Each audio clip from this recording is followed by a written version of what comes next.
খবর আসে যে একটা ম্যাচ গাড়ি দিয়ে পেঁচাতল থেকে একটা ম্যাচ গাড়ি যাবে ওই ইয়াতে ধলাই মনোর দিকে যাবে।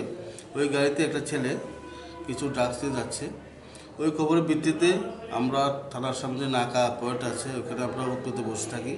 ওই গাড়িটা আসা মতো আমরা সোর্সে দেওয়ার খবর মতো ওই ছেলেটাকে আমরা গাড়ি থেকে নামাই।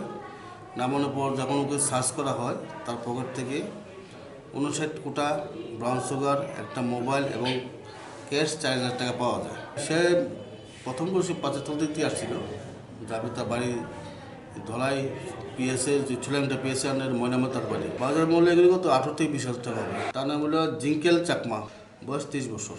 তার বিরুদ্ধে একটা আমরা এনডিপিএস কেস নেব, ইন্টারভিউশন করবো। তার সাথে যারা জড়িত থাকে তাদেরকে আমরা এই কেসে ঢোকাবো আর কি।